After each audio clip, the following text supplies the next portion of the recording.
Stop doing the things that you know are wrong that you could stop doing.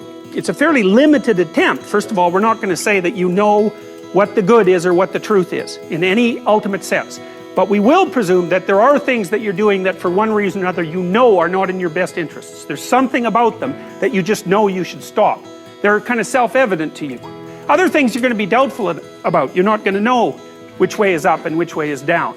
But there are things that you're doing that you know you shouldn't do. Now, some of those you won't stop doing for whatever reason. You don't have the discipline, or maybe there's a secondary payoff, or you don't believe it's necessary, or it's too much of a sacrifice, or you're angry or resentful or afraid, who knows. So forget about those for now. But there's another subset that you could stop doing. It might be a little thing. Well, that's fine. Stop doing it and see what happens. And what'll happen is your vision will clear a little bit. And then something else will pop up in your field of apprehension that you will also know you should stop doing, and that you could stop doing because you strengthened yourself a bit by stopping doing the particular stupid thing that you were doing before. That just puts you together a little bit more. And you could do that repeatedly for an indefinite period of time. And you know, that doesn't necessarily mean that you're going to ever be able to formulate a clear and final picture of what constitutes the truth and the good. But it does mean that you'll be able to continually move away from what's untruth and what's bad. And you know, that's not a bad start. Sometimes, you know, I can't sleep at night because I'm thinking about something, and usually what I'll do is go write it down. I have some writing to do, so I get up and I go write down what I'm thinking, and that usually does the trick. Make a damn schedule and stick to it. Okay, so what's the rule with the schedule?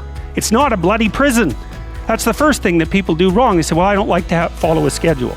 It's like, well, what kind of schedule are you setting up? Well, I have to do this, then I have to do this, then I have to do this, you know, and then I just go play video games, because who wants to do all these things that I have to do? It's like, wrong. Set the damn schedule up so that you have the day you want. That's the trick. It's like, okay, I've got tomorrow. If I was going to set it up so it was the best possible day I could have, practically speaking, what would it look like?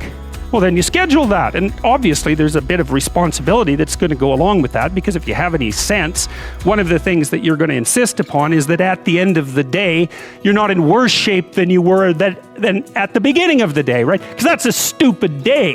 If you have a bunch of those in a row, you just dig, you know, you dig yourself a hole and then you bury yourself in it. It's like, sorry, that's just not a good strategy. It's a bad strategy. So maybe 20% of your day has to be responsibility and obligation, or maybe it's more than that, depending on how far behind you are. But even that, you can ask yourself, okay, well, I've got these responsibilities. I have to schedule the damn things in. What's the right ratio of responsibility to reward? And you can ask yourself that, just like you'd negotiate with someone who is working for you. It's like, okay, you got to work tomorrow. Okay, so I want you to work tomorrow. And you might say, okay, well, what are you going to do for me that makes it likely that I'll work for you? Well, you could ask yourself that, you know.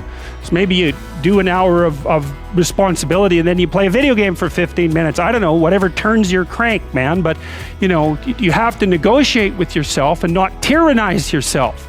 Like you're negotiating with someone that you care for, that you would like to be productive and have a good life. And that's how you make the schedule. It's like, and then you look at the day and you think, well, if I had that day, that'd be good.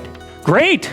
You know, and you're useless and horrible, so you'll probably only hit it with about 70% accuracy, but that beats the hell out of 0, right? And if you hit it even with 50% accuracy, another rule is, well, aim for 51% the next week, or 50.5% for God's sake, or because you're going to hit that position where things start to loop back positively and spiral you upward.